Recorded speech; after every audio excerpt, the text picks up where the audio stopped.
Hello everyone, मैं रमेश आप सभी को अपने चैनल में स्वागत करता हूं। तो आज के इस वीडियो में मैं बात करने वाला हूं विप्रो का इंटरव्यू प्रोसेस के बारे में। कैसा उसका इंटरव्यू होता है, किस तरीके से सिलेक्शन प्रोसेस है और किस तरीके से सैलरी प्रोवाइड किया जाता है, सैलरी स्ट्रक्चर क्या है, कितने दिनों में ऑफर लेटर रिलीज़ हो जाता है। तो ये कम्प्लीटली इस वीडियो में मैं बात करने वाला हूँ।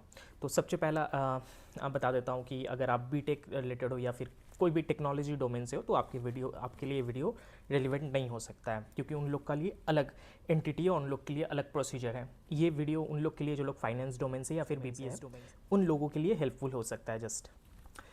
तो ये विप्रो लिमिटेड के लिए ही लाइक रिक्रूटमेंट हुआ था, जैसे इंटरव्यू हुआ था। तो सबसे पहले बता देता हूँ इंटरव्यू मेरा जो इंटरव्यू प्रोसेस हुआ था, स्टार्ट हुआ था, वो फर्स्ट ईमेल आया था फर्स्ट मेरे को कॉल आया था एक्चुअली। और ये मेरा कॉल डायरेक्टली विप्रो का रिक्रूटर की तरफ से आया था और वो मेरा प्रोफाइल नौकरी से मेरे को मिला।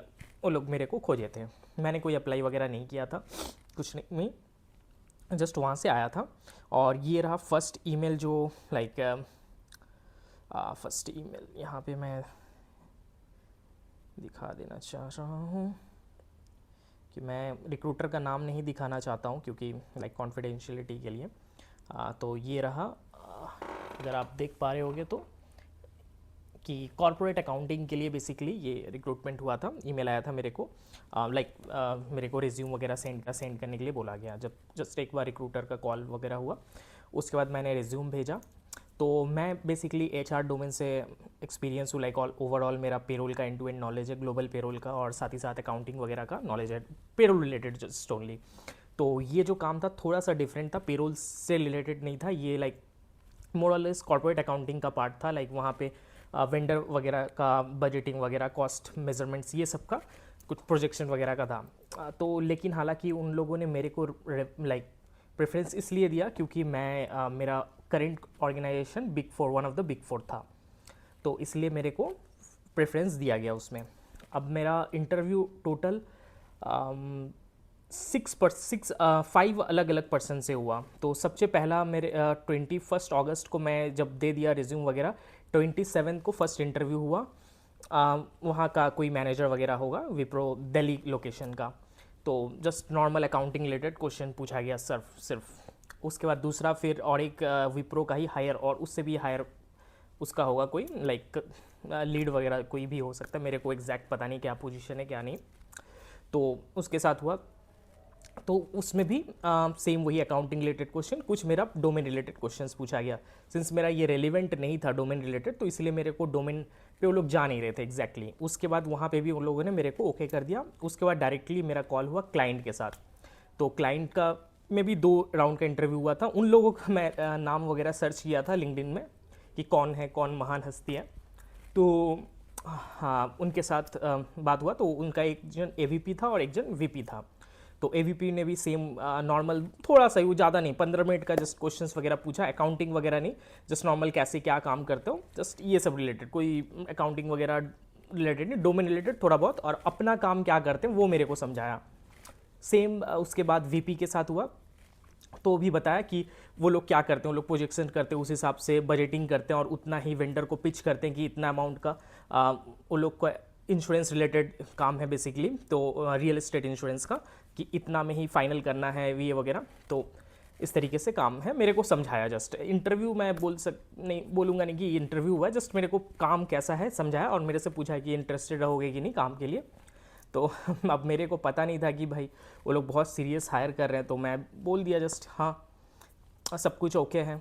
और साथ ही साथ जो, और ये बेसिकली विप्रो का प्रोजेक्ट, विप्रो तो खुद का नहीं चलाता, विप्रो बेसिकली आउटसोर्सिंग कंपनी है। पहले आईटी जस्ट आउटसोर्स करते थे, और फाइनेंस का 2017 या 18 से स्टार्ट हुआ था।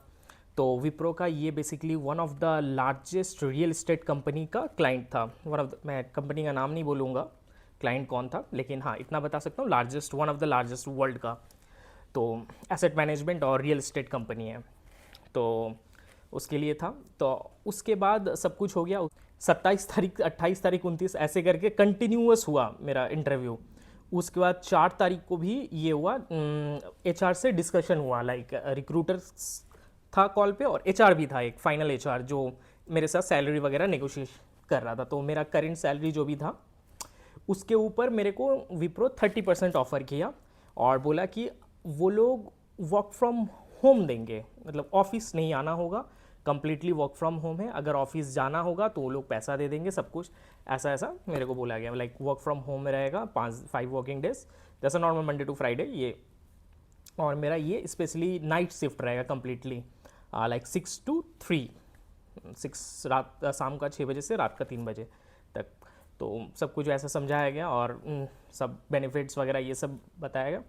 फाइनली मेरे को एक normal pre offer letter kind of मेरे को बना के भेजा गया और मेरे से डॉक्यूमेंट वेरिफिकेशंस वगैरह भी ले लिया गया था। और उसी 4 तारीख को ही मेरे को एक बार मैं बोलना मिस कर गया कि 1-2 तारीख को मेरे से डॉक्यूमेंट्स वगैरह भी ले लिया गया था, क्योंकि 2 तारीख को ही शायद वो हुआ था मेरा फाइनल, 2 सितंबर को मेरा कॉल वगैरह हुआ था क्लाइंट के साथ फाइनल, और उसी का ही शाम को मेरे से डॉक्यूमेंट वगैरह ले लिया गया था, क्या क्या डॉक्यूमेंट्स वगैरह हैं। और 4 तारीख को मेरे को इस तरीके से एक स्ट्रक्चर वगैरह बना के दिया गया, आप देख पा रहे होगे ये ईमेल है, यहाँ पे एक स्ट्रक्चर वगैरह लाइक डॉक्यूमेंटेशन की मैं एग्री हूँ कि नहीं ये सैलरी स्ट्रक्चर पे। तो इसमें मेरे को बेसिक अमाउंट मिला था 6,60,000 का, HRA 3,30,000, बोनस एक like normal monthly kind of bonus है वो 42,000 का, और WBP एक विप्रो बेनिफिट प्लान है उसका 3,80,000, टोटल फिक्स्ड कॉम्पेंसेशन 14,12,000 का था, और साथ में ग्रेचुइटी PF ये सब भी ऐड हो गया था। और इधर एक टारगेट वेरिएबल पे भी था 1,23,000 का, और टोटल 16,50,000 का फिक्स CTC वो लोग मतलब लाइक कॉस्ट टू कंपनी एक बना के भेजे थे। और साथ में यहाँ पे एक एडिशनल बोनस भी था 50K का एडिशनल बोनस, और 1 साल कंप्लीट होने के बाद फिर से 50,000 लाइक टोटल 1 लाख का बोनस वगैरह स्टार्टिंग ईयर में मेरे को था, मतलब 1 साल का ऐसा पैकेज था। अगर बोला जाए तो 17 LPA का टोटल पैकेज था। और यहाँ पे मेरा जो डेजिग्नेशन मेंशन किया था B2 लेवल सीनियर एनालिस्ट, तो ये इसी पे ही मेरा थोड़ा कन्फ्यूज़न था भाई, सीनियर एनालिस्ट मेरे को मिल रहा और पैकेज मेरे से थोड़ा ज़्यादा, ठीक है लाइक उस लेवल का पैकेज में सीनियर एनालिस्ट मेरे को लेना मंजूर नहीं था, क्योंकि लीड का पोजीशन चाहिए था, टीम लीड इधर मैनेजर वगैरह, क्योंकि मेरा जो करंट डेजिग्नेशन था वो ऑलरेडी सीनियर एसोसिएट का ही था ऑलमोस्ट 4.5 साल से। तो अब मेरे को सीनियर एसोसिएट नहीं रहना था, तो इसीलिए मैं बोला कि हाँ ये वो, तो लोग